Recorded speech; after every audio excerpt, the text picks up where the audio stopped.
અત્યારના સમયમાં જે કોઈ પણ વ્યક્તિને માતાજીની ઉપાસના કરવી હોય તો એની કોઈ વિધિ છે?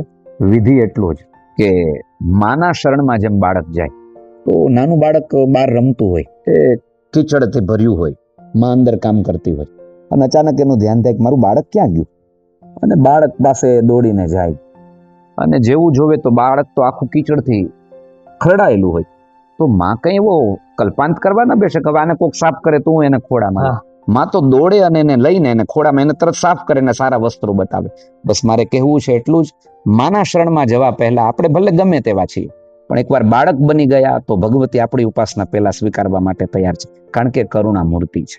અને જ્યારે તમે તમારા ભાવને શુદ્ધ કરીને માના શરણમાં જાઓ છો, પછી તો મંત્રો સિદ્ધ થઈ જાય છે, પછી તો વિધિઓ સિદ્ધ થઈ જાય છે.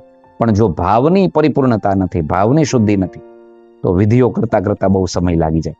પણ આમ આપણે જો શાસ્ત્રોની તપાસ કરીએ તો એવા એવા માના ભક્તો થયા છે કે બસ મામા કરતા કરતા ભગવતીને પામી ચૂક્યા છે. પણ તમે જ્યારે વિધિની વાત પહોંચી છે તો વિધિની વાતમાં હું એટલું જ કહીશ કે શુદ્ધિ છે એ જ વિધિનો પહેલો ભાગ છે.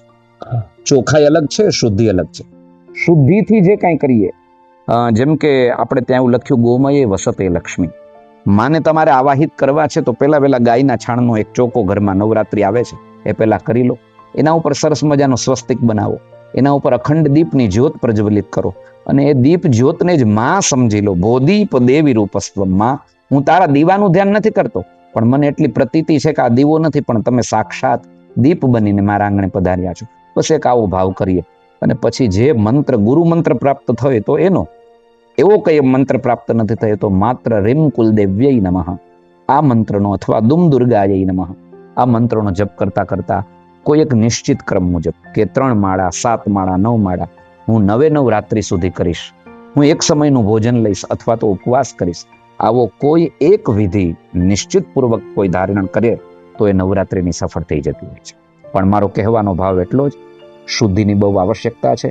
હૃદય જેટલું ધવલ હશે, હૃદય જેટલું કોમળ હશે, માના ચરણમાં બેઠા છીએ બાળક જેટલો જેવો ભાવ હશે, ભગવતી બધી વિધિઓ સ્વીકારી લેશે.